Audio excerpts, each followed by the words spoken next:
Assalamualaikum. Hello student, you are watching Basic English School and I am Mohammad Kamal Hossain with you. And in this channel you will learn English very easily. আজকে আমি যে বিষয়টা নিয়ে আলোচনা করব সেটা হচ্ছে এসএসসি পরীক্ষার্থীদের জন্য ইংলিশ ফার্স্ট পেপারের complete suggestion. So let's start. Bismillahirrahmanirrahim. Basic English School, a complete suggestion of English according to NCTB and board syllabus. SSC examination 2023 English first paper 107. এটি 107 ইংলিশ ফার্স্ট পেপারের কোড নম্বর। আর আমরা এখানে দেখব English first পেপারে 100 মার্কসের যে প্রশ্ন হবে সেখানে পার্ট এতে থাকবে 50 মার্কস এবং পার্ট বিতে থাকবে 50 মার্কস। পার্ট এতে যে 50 মার্কস থাকবে সেগুলো আমি ধারাবাহিকভাবে আলোচনা করছি। সিন প্যাসেজ থাকবে আর এই ফার্স্ট পেপারে ইএফটি অর্থাৎ ইংলিশ ফর টুডে থেকে দুইটা সিন প্যাসেজ থাকবে। প্রথম সিন প্যাসেজ থেকে এমসিকিউ করতে হবে এবং নাম্বার 2 কোশ্চেন নম্বরের জন্য আনসারিং কোশ্চেন থাকবে 12 মার্কের। এখানে 6টি কোশ্চেনের উত্তর দিতে হবে এবং 3 নম্বরে যে কোশ্চেনটা থাকবে সেটা হচ্ছে ফিল ইন দ্য ব্ল্যাঙ্ক, সেখানে মার্ক থাকবে 5 মার্কস এবং এখানে 5টি প্রশ্নের উত্তর দিতে হবে অর্থাৎ 5টি গ্যাপ থাকবে। আর কোন প্যাসেজগুলো বেশি ইম্পর্টেন্ট সেগুলো আমি ধারাবাহিকভাবে বর্ণনা করছি। প্রথমে রয়েছে, আর তার আগেই বলে রাখি যে এই সিন প্যাসেজের ক্ষেত্রে আমাদের কোন ইউনিটগুলো পড়তে হবে সেগুলো হচ্ছে unit 3, unit 4, unit 5, unit 7, unit 10, unit 11 এবং ইউনিট 12। এই ইউনিটগুলো আমাদের পড়তে হবে। ওকে, তাহলে প্রথম যে প্যাসেজটা আমি বলেছি সেটা হচ্ছে May Day or international workers day. এই প্যাসেজটি তোমাদের জন্য খুব ইম্পর্টেন্ট। সেকেন্ড যে প্যাসেজটা দিয়েছি সেটা হচ্ছে 21 February is a memorable day আর 21 ফেব্রুয়ারি ইজ অবজার্ভ। এখানে দুইটা প্যাসেজ রয়েছে, দুইটাই পড়তে হবে। তারপর 3 নম্বর যে প্যাসেজটা দিয়েছি সেটা 26 মার্চ অর ইন্ডিপেন্ডেন্স ডে, এটা ইউনিট 3 লেসন 5-এ রয়েছে। তারপরে যে প্যাসেজটা দিয়েছি Pohela Boishakh is the first day of Bangla New Year, এটা ইউনিট 3 লেসন 6-এ রয়েছে। তারপরে যে প্যাসেজটা দিয়েছি 5 number the class comes up with different problems, unit 4 lesson 3-তে রয়েছে। তারপরে 6 নম্বর রয়েছে today there are many jobs where you need English, unit 4 lesson 5-এ আছে। তারপরে Meherjan lives in a slum, এটি ইউনিট 5 লেসন 1-এ রয়েছে। তারপরে 8 number Bangladesh is now apparently in the grip of all sort of pollution, unit 5 lesson 2-তে রয়েছে। তারপরে human can other sense the sun's radiation, fish population, everyone must play. তারপর pioneer of Bangladeshi modern arts Zainul Abedin, before the beginning of the human language communication, Mother Teresa, Steven Paul Job, Pritilata Waddedar, Zahir Rehan Sohan, in speech of the 19th century Congress, countries in the worlds, Mainul Islam এবং Michael Madhusudan Dutta. এই প্যাসেজগুলোর ভিতরে সবচেয়ে top most যে ইম্পর্টেন্টগুলো সেইগুলো আমি star দিয়েছি, এইগুলো তোমরা বেশি ফলো করবে। এরপরে আমি যে বিষয়টা তোমরা প্রশ্ন লেখা শুরু করবে, যেই ক্ষেত্রে যে ভুলগুলো স্টুডেন্টরা সাধারণত করে থাকে আমি লক্ষ্য করেছি যে তারা লিখে থাকে answer to the question number 1। Answer to the question number 1 এর অর্থ হলো 1 নম্বর প্রশ্নের উত্তর দাও। তারা তো নিজের প্রশ্নের উত্তর দিবে, কিন্তু এখানে তারা লিখে থাকে answer to the question number 1, এটা হচ্ছে ভুল পদ্ধতি। আর এখানে কারেক্ট পদ্ধতি হচ্ছে আনসার দ্য কোশ্চেন নম্বর 1, অর্থাৎ 1 নম্বর প্রশ্নের উত্তর। তারা লিখবে কি আনসার দ্য কোশ্চেন নম্বর 1, এই কথাটি তারা লিখবে। আর এখানে যে বিশেষ দ্রষ্টব্য লিখেছি NB, your answer should be excellent, educative and informative, অর্থাৎ স্টুডেন্ট যে আনসারটা দিবে সেটা অবশ্যই যেন চমৎকার হয়, শিক্ষামূলক হয় এবং তথ্যবহুল হয়। Begin your answer from new page for each question, এবং তোমরা অবশ্যই প্রত্যেকটা প্রশ্নের আনসারের জন্য নতুন নতুন পেজ ব্যবহার করবে, আলাদা আলাদা পৃষ্ঠায় লিখবে। Use pencil to draw margin, এখানে মার্জিন দেওয়ার জন্য তোমরা অবশ্যই পেন্সিল ব্যবহার করবে, পেন দিয়ে মার্জিন দিবে না। আর 1 নম্বর প্রশ্নের জন্য যে বিষয়গুলো তোমাদের লক্ষ্য রাখতে হবে, এখানে 5 মার্কসের এমসিইউ থাকবে 5টা প্রশ্ন। এই ক্ষেত্রে প্যাসেজের ওয়ার্ড মিনিংগুলো ভালোভাবে জানতে হবে, কারণ পরীক্ষায় মিনিং আসে। আর তারপরে যে বিষয়টি লক্ষ্য করব, প্যাসেজ ভালোভাবে না পড়লে আনসার বের করতে পারবে না। আর এই প্যাসেজ থেকে চিন্তার উদ্বেগকারী প্রশ্ন দেওয়া থাকে। আর প্রত্যেকটা সেন্টেন্সের বিশ্লেষণ করতে হবে, প্যাসেজ সম্পর্কে বেসিক কোশ্চেন করা হয়। আর question will be set for a round about so that the learners things, আর কোশ্চেনটা এমনভাবে সেট করা হয় যেন শিক্ষার্থীরা সেই বিষয়টি নিয়ে ভাবে। আর প্যাসেজটা পড়ে আমরা কি শিখলাম এবং এর উদ্দেশ্য কী তা জানতে চাওয়া হবে। এই কথাগুলো আমরা 1 নম্বর কোশ্চেনের জন্য অবশ্যই মনে রাখব। তারপরে 2 নম্বর কোশ্চেনের ক্ষেত্রে যে বিষয়গুলো আমাদের দরকার সেই বিষয়গুলো আমরা দেখব যে এখানে 6টা প্রশ্ন থাকবে, 6টা প্রশ্নের জন্য 12 মার্ক, অর্থাৎ প্রত্যেকটা প্রশ্নের জন্য 2 মার্ক করে বরাদ্দ রয়েছে। আর এ নম্বর প্রশ্নে আমরা প্রথমে বলেছি যে প্রত্যেকটি প্রশ্ন বোঝা সবথেকে জরুরি, কারণ প্রশ্ন সঠিকভাবে না বুঝলে উত্তর দেওয়া যায় না। আর তারপরে যে বিষয়টা লক্ষ্য করব, use synonymous in the answers two avoid quoting directly from the passage, অর্থাৎ আমরা কোনো প্যাসেজ থেকে সরাসরি কোনো সেন্টেন্স আমরা কোট করব না, আর সরাসরি প্যাসেজ থেকে আনসার লিখলে ভালো নম্বর পাওয়া যায় না, এই বিষয়টি আমরা অবশ্যই লক্ষ্য করব। আর উত্তর লেখার সময় টেন্সের দিকে লক্ষ্য রাখতে হবে এবং প্যাসেজের মূল বিষয় ধারাবাহিকভাবে অবশ্যই জানতে হবে। আর কম্প্যারেটিভ স্টাডি আকারে আমরা অবশ্যই আলোচনা করতে হবে এবং প্রশ্নের অন্তর্নিহিত অর্থ বুঝতে হবে। তারপরে যে বিষয়টা লক্ষ্য করব সেটা হচ্ছে ইউজ অ্যাপ্রোপ্রিয়েট ওয়ার্ড এবং নিজস্ব সৃজনশীলতার পরিচয় দিতে হবে। এই কথাগুলো 2 নম্বর প্রশ্নের জন্য অবশ্যই তোমরা মনে রাখবে। এবং 3 নম্বর প্রশ্নের জন্য যে ইনস্ট্রাকশন সেটা আমি তোমাদের জন্য বলছি। এই ক্ষেত্রে নাম্বার থাকবে 5 মার্কস এবং 5টা গ্যাপ থাকবে A B C D E। আর এখানে সিন প্যাসেজগুলো আমরা যে সিন প্যাসেজগুলো প্রথমেই দেখেছি, সিন প্যাসেজগুলো ভালোভাবে পড়তে হবে, কিওয়ার্ডগুলোর সিনোনিম জানতে হবে, যে সিনোনিমগুলো আমরা ব্যবহার করব, যে দেখা যাচ্ছে যে আমরা এখানে সিনোনিম আমাদের জানার খুবই প্রয়োজন হবে। আর অ্যাপ্রোপ্রিয়েট ওয়ার্ড সম্পর্কে ধারণা থাকতে হবে। আর সাবজেক্ট ভার্ব এগ্রিমেন্ট সম্পর্কে আমাদের অবশ্যই ভালো জ্ঞান থাকতে হবে এবং ইউজ অ্যাপ্রোপ্রিয়েট ওয়ার্ড সম্পর্কে জ্ঞান থাকতে হবে, অর্থাৎ প্যাসেজ অনুসারে আমাদের ডিমান্ড অনুসারে কোন ওয়ার্ড অ্যাপ্রোপ্রিয়েট হয় সেই ওয়ার্ডগুলো সম্পর্কে আমরা অবশ্যই ভালো ধারণা রাখব। এরপরে 4 নম্বর প্রশ্নে যেটা আমরা লক্ষ্য করব, সেখানে আমরা কলাম থাকবে A B C D E F G H, এইভাবেই আমাদের কলাম থাকবে এবং সেকেন্ড যে কলামে থাকবে রোমান সংখ্যা 1 থেকে 7 পর্যন্ত থাকবে এবং তৃতীয় কলামে থাকবে 1 থেকে 7 পর্যন্ত। এখানে আমাদের সেন্টেন্সগুলোকে মিলাতে হবে, অর্থাৎ কলাম A B C দিয়ে মিলাতে হবে এবং এই সংখ্যার ধারাবাহিকতা লিখে আমাদের তারপরে আনসারটা লিখতে হবে। আর আমাদের এই ক্ষেত্রে আনসার লেখার সময় নামসূচক সাবজেক্টটি প্রথমে লিখতে হবে আর সাবজেক্ট ভার এগ্রিমেন্ট ঠিক রাখতে হবে, অবশ্যই ধারাবাহিকভাবে লিখতে হবে, সতর্কভাবে রুলস মাথায় রেখে মিলাতে হবে এবং লজিক্যাল অর্ডার ঠিক আছে কিনা তা দেখতে হবে। এবং তারপরে দেখতে হবে একবার পড়ে আসলে সম্পূর্ণ প্যাসেজটি ভালো বোঝা যাবে না, এই জন্য প্যাসেজটি কয়েকবার পড়তে হবে, প্রশ্নটি পড়তে হবে। আর কোন সেন্টেন্সে কোনো সেন্টেন্সের অর্থ বোঝা না গেলে তার আগের এবং পরের সেন্টেন্স পড়লে ওই সেন্টেন্সটির অর্থ অনেকটা অনুমান করা যাবে, এই কথাগুলো আমরা অবশ্যই মনে রাখবো। আর এই ক্ষেত্রে আমাদের যে বিষয়টা সেখানে সাবজেক্ট ভার্ব এগ্রিমেন্টের রুলসগুলো ভালো করে লক্ষ্য করবে। এখানে পেজ নম্বর দিয়ে দিয়েছি আমরা বই থেকে, তোমরা অবশ্যই আমার বইটাকে ভালো করে লক্ষ্য করবে, তাহলে বিষয়গুলো তোমাদের জন্য খুবই সহজ হবে। আর 105 পেজে যে রুলসগুলো পড়তে হবে সেটা হচ্ছে 39, 50, 51, 61, 63, 66, 67, 68, 69, 75, 76, 77, 78, 79, 80, 81 and 82. And follow the correct order of my books and follow the pages of EFT. এবং EFTর যে প্যাসেজগুলো সেগুলো তোমরা অবশ্যই ভালো করে খেয়াল করবে। এরপরে আমরা দেখব কি আনসিন প্যাসেজের জন্য থাকবে 5 নম্বর কোশ্চেন, যেখানে মার্ক থাকবে 6 এবং ইনফরমেশন ট্রান্সফার যে প্রশ্নটি থাকবে এবং আরেকটি প্রশ্ন থাকবে সেটা হচ্ছে 6 নম্বর কোশ্চেন, সেখানে 10 মার্কস, এর জন্য সামারি লিখতে হবে। তাহলে এখানে আমরা যে বিষয়গুলো জানবো সেইগুলো হচ্ছে সেই প্যাসেজগুলো আমরা দেখছি যে হজরত মোহাম্মদ সাল্লাল্লাহু আলাইহি সাল্লাম, doctor Mohammad Shahidullah, A.K. Fazal Haque, Nelson Mandela, Abraham Lincoln, Munshi Abdur Rouf, Jasimuddin, Jibanananda Das, Munir Chowdhury, Humayun Ahmed, William Shakespeares and John Milton. এরপরে আমরা দেখছি Eiffel Tower, William Shakespeare, Albert Einstein, Alexander Fleming, Stephen Hawking, Charles Babbage, Marconi, Thomas Alva Edison, Neil Armstrong, the Titanic, the Nobel prize and doctor Kudrati Khuda.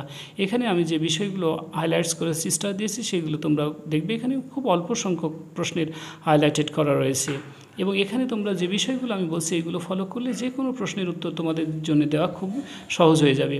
এখানে যে বিষয়টা লক্ষ্য রাখতে হবে যে আমি ইনস্ট্রাকশন দিয়েছি, ইনস্ট্রাকশনটা তোমরা ফলো করো। You have to follow the following question, তোমাদের নিম্নলিখিত প্রশ্নগুলো অবশ্যই ফলো করতে হবে। Then it will very easy for you to answer properly. এখানে হু অর্থাৎ কার সম্পর্কে বলা হচ্ছে সে বিষয়টা আমরা জানবো। হোয়াট, এখানে কি বলা হচ্ছে আননোন ওয়ার্ডসগুলো আন্ডারলাইন করব এবং place, number, time, year, duration, writings, achievements, award, institution, why, famous, speciality, contribution, events, activities, results এবং কনসিকোয়েন্স, এই বিষয়গুলো আমরা খুব ভালো করে পড়ার সময় লক্ষ্য করব। আর এখানে আমরা যে বিষয়টা আমাদের কাজ হবে সেটা হচ্ছে here you will get an opportunity to improve 4 skill. এই বিষয়গুলো ফলো করলে তোমাদের 4টে স্কিলই বৃদ্ধি পাবে, অর্থাৎ লিসেনিং, স্পিকিং, রিডিং, রাইটিং, এই 4 ধরনের স্পিকিংই তোমরা বৃদ্ধি করতে পারবে। সো এই পয়েন্টগুলো অবশ্যই তোমরা লক্ষ্য করবে। আর নাম্বার 5 জন্যে যে বিষয়টা তোমাদের লক্ষ্য করতে হবে, যে বিষয়গুলো আরও বেশি খেয়াল করলে খুব বেশি সহজ হয়ে যাবে, ফলো দ্য কোশ্চেন ফার্স্ট। তোমরা প্রথমে কোশ্চেনটা ফলো করবে। Prefer single word or short phrase for answer. প্যাসেজের উত্তর লেখার সময় অবশ্যই সিঙ্গেল ওয়ার্ড তোমরা ব্যবহার করবে অথবা শর্ট ফ্রেজ লিখতে পারো। নিউ ওয়ার্ডগুলো আন্ডারলাইন করবে প্যাসেজ পড়ার সময়, আর সংখ্যাগুলো আন্ডারলাইন করবে, কারণ সংখ্যা অর্থাৎ লেখক, কবি, সাহিত্যিক, বিজ্ঞানীর জন্ম, মৃত্যু, সাল অর্থাৎ বিখ্যাত তারিখগুলো, সংখ্যাগুলো সেখানে দেওয়া থাকবে। অ্যাচিভমেন্ট অথবা অ্যাওয়ার্ডগুলো আন্ডারলাইন করবে। ইনস্টিটিউশন, হোয়াই, ফেমাস পয়েন্টটি আন্ডারলাইন করবে। কন্ট্রিবিউশন, রেজাল্ট আন্ডারলাইন করবে। এখন দেখবে এসব উত্তরগুলো আসলে চাওয়া হয়েছে। এইভাবে ফলো করলে তোমাদের আনসার করাটা প্যাসেজ পড়ে আন্ডারলাইন করতে করতেই তোমাদের আনসার হয়ে যাবে। আর 6 নম্বর প্রশ্নে যে ঠিক করতে হবে সেটা হচ্ছে ওই প্যাসেজের উপরে, অর্থাৎ থার্ড প্যাসেজের উপর তোমাদের একটি সামারি লিখতে হবে। এখানে মার্কস বরাদ্দ রয়েছে 10 মার্ক। এখানে যে ইনস্ট্রাকশনগুলো তোমাদের জন্য সবচেয়ে বেশি জরুরি সেগুলো আমি তোমাদের ধারাবাহিকভাবে বলছি। Try to read the passage very carefully. প্যাসেজটি খুব ভালোভাবে পড়তে হবে, কারণ 5 নম্বর প্রশ্ন পড়ার সময় তোমরা প্যাসেজটা ভালো করে পড়ে ফেলবে। এই ক্ষেত্রে try to right in simple sentence. তোমরা সাধারণত সিম্পল সেন্টেন্সে লেখার চেষ্টা করবে। Don't copy from the passage. Passage থেকে কপি করবে না। Right in indirect speech. তোমরা যে সামারিটা লিখবে সেটা অবশ্যই ইনডিরেক্ট স্পিচে লেখার চেষ্টা করবে। Use synonyms to avoid quoting directly from the original passage. আর প্যাসেজ থেকে যেন তোমরা সরাসরি কোট না করো, এই জন্য তোমাদের অবশ্যই সিনোনিমাস ওয়ার্ড ব্যবহার করতে পারো। Avoid extreme or vague word. তোমরা যে ওয়ার্ডটি জটিল হবে অর্থাৎ বোধগম্য হবে না, শিক্ষার্থীর জন্য একবার পড়ে যেটা বোঝা যাবে না সেই ওয়ার্ডগুলো তোমরা ব্যবহার করবে না। রাইট 1/3 অফ দ্য প্যাসেজ, অর্থাৎ প্যাসেজের 1/3 সামারি লিখতে হয়। Avoid phrase or idioms, example and explanation, এইগুলোকে অ্যাভয়েড করতে হবে। ফ্রেজ যেমন অ্যাজ এ রেজাল্ট থাকলে সো ব্যবহার করবে, নাওয়াডেজ থাকলে নাও ব্যবহার করবে, এগুলো অ্যাভয়েড করে আমরা সহজ সরল ভাষায় লিখব। Write in prose style. আর এই সামারি লেখার সময় অবশ্যই প্রোজ স্টাইলে লিখতে হবে, কখনো কবিতা আকারে, স্ট্যান্জা আকারে এভাবে লেখা যাবে না।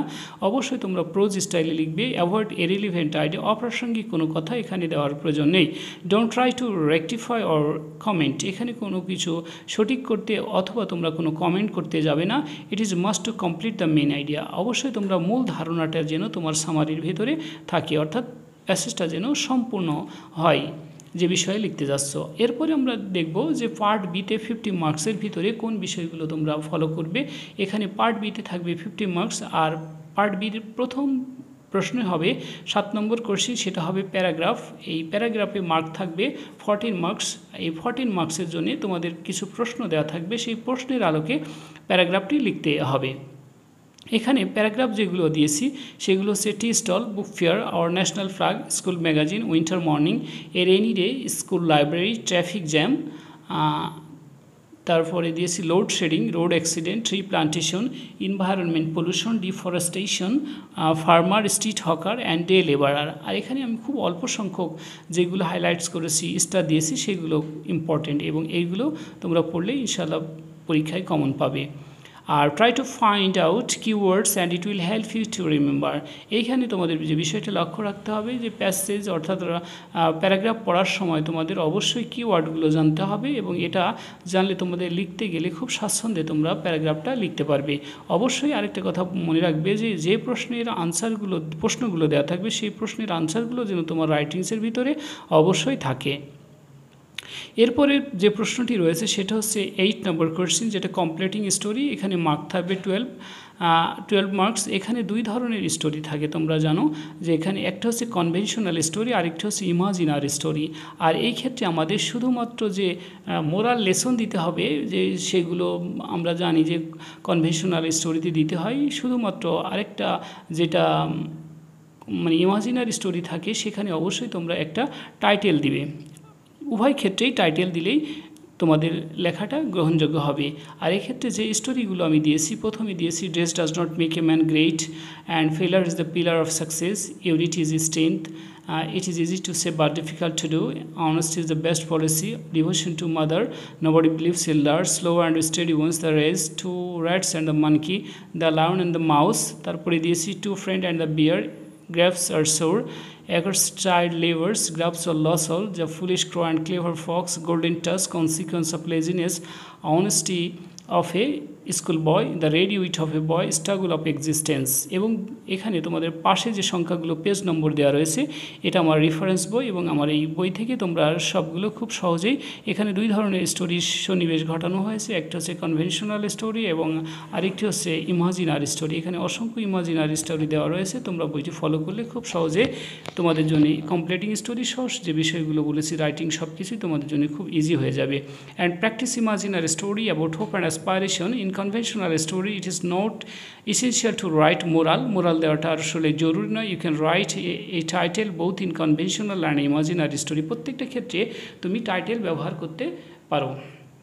এরপরে যে বিষয়টা তোমরা লক্ষ্য করবে, এরপরে হচ্ছে 9 নম্বর কোশ্চেন, যেটা ইমেল লিখতে হবে, যার জন্য মার্ক রয়েছে 12 মার্কস। এখানে যে ইমেলগুলো দিয়েছি, email to your friend about your preparation or progress for SSC examination, এখানে পেজ নম্বর দেওয়া রয়েছে।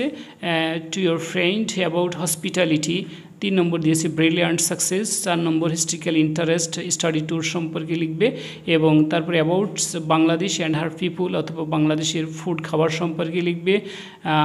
Right an email to your friend counselling about his father or mother's death, তারপরে দিয়েছি importance of physical exercise, learning English অথবা reading newspaper, co curricular activities, what do you intend to do after your SSC examination, picnic, marriage ceremony, birthday party, how to improve in English, how to do, how will you spend your summer vacation, advising your brothers to be serious in studies, তারপরে দিয়েছি annual sports day of school, experience of A train journey. এই ইমেলগুলোর ভিতরে খুব অল্প সংখ্যক ইমেলই দেখো যে আমি স্টার দিয়েছি, এবং এইগুলো তোমাদের জন্য বেশি ইম্পর্টেন্ট, এইগুলো ফলো করতে হবে। এবং তোমাদের আরেকটি বিষয় জানতে হবে যে ইমেল লেখার যে পদ্ধতিগুলো সেগুলো খুব সহজ করে তোমাদের জানতে হবে। তাহলে ইমেলের follow the newest methods of writing email in 8 parts, আমি আমার বইয়ে 209 নম্বর পেজে ইমেল আলোচনা করেছি, সেগুলো তোমরা ফলো করলে 209 নম্বর পেজ থেকে ইমেল শুরু হয়েছে, সেখানে ফলো করলে তোমরা ইমেল খুব সহজেই আনসার করতে পারবে। এরপরে 10 নম্বর কোশ্চেন, যেটা হচ্ছে ডায়লগের জন্য মার্ক থাকবে 12 মার্কস। আর আমি প্রত্যেকটা ক্ষেত্রেই তোমাদের বলে রাখি যে প্রত্যেকটা টপিক্সের প্রথমে যে ইনস্ট্রাকশনগুলো বইয়ের প্রথমে দেওয়া রয়েছে এগুলো খুব ভালো করে লক্ষ্য করলে কিভাবে লিখতে হবে তোমরা আরও বেশি আইডিয়া পেয়ে যাবে। আর এখানে যে ডায়লগগুলো ইম্পর্টেন্ট সেগুলো হচ্ছে আমি ধারাবাহিকভাবে বলছি, তোমরা খেয়াল করো। যে 1 নম্বর হচ্ছে necessity of reading news paper, বইয়ের একদম প্রথম ডায়লগটা দেওয়া রয়েছে যেটা 255 পেজে পাবে। তারপরে ইম্পর্টেন্স অফ লার্নিং ইংলিশ, তারপর necessity of learning computer, necessity of physical exercise, importance of early rising, importance of tree plantation, merits and demerits of mobile phone, merits and demerits of Facebook or social networks, future plan or aim in life, plan after SSC examination, bad effect of smoking, bad effect of drug addiction, how to eradicate illiteracy, how to do well in the examination, how to improve in English, and how to open a bank account, village life and city life, difference, dialogue, and causes and effect of environment pollution। এই ক্ষেত্রে তোমরা follow the rules how to develop dialogue, এটা page number 254 থেকে শুরু হয়েছে, how to develop dialogue, এইখানে তোমরা লক্ষ্য করবে। আর তোমাদের জন্য যে ইনস্ট্রাকশন সেটা আমি বলে রাখি, the easiest way of learning English, যে বইটির রেফারেন্স তোমাদের দিয়েছি, বইটির বৈশিষ্ট্য হচ্ছে বোর্ড অ্যান্ড এনসিটিভি প্রণীত সিলেবাসের আলোকে সর্বশেষ সংস্কারকৃত মানবন্টনে 100% অনুসরণে রচিত হয়েছে। বইটি এমনভাবে সাজানো হয়েছে পরীক্ষায় যেভাবে প্রশ্ন আসুক কমনের নিশ্চয়তা 100%। স্কুল এবং বোর্ডের সিলেবাস অনুযায়ী রচিত প্রতিটি বিষয়ের প্রয়োজনীয় উদাহরণ সংযোজন করা হয়েছে। দ্রুত সমস্যা চিহ্নিত এবং সমাধান কৌশল দেওয়া রয়েছে। সহজ ও সাবলীল ভাষায় লিখিত, অল্প সময় বিষয়বস্তু আয়ত্ত করা যাবে খুব সহজে। চূড়ান্ত প্রস্তুতি নেওয়া যাবে, শিক্ষার্থীদের ইংরেজি ভীতি দূর হবে। দীর্ঘদিনের সংগ্রহ আমি একত্রে উপস্থাপনের চেষ্টা করেছি। শিক্ষার্থীদের জন্য যতটুকু ইংরেজি দরকার ততটুকু গুছিয়ে উপস্থাপন করা হয়েছে। কোনো বিষয়ের পুনরাবৃত্তি নেই যা শিক্ষার্থীদের বিরক্তির কারণ হবে। বিশেষজ্ঞ মহলের মূল্যবান পরামর্শ বইটিতে সংযোজন করা হয়েছে। প্রেজেন্টেশন, প্র্যাকটিস, প্রোডাকশন ইত্যাদি আকার উপস্থাপন করা হয়েছে। এবং আমি একটা কথা তোমাদের উদ্দেশ্যে বলি, please give a glance to the book. If you don't like, give me some valuable information to do better. এবং আমি তোমাদের সাজেস্ট করছি Mohammad Kamal Hossain, BA honours English, MA English first class Islamic university, B.Ed first class national university and M.Ed first class Islamic university. So এই ভিডিওটি দেখার জন্য তোমাদেরকে অসংখ্য ধন্যবাদ, and thank you very much for watching this video, and I am coming soon with next another video, and do something for the betterment of the country. আল্লাহ হাফিজ।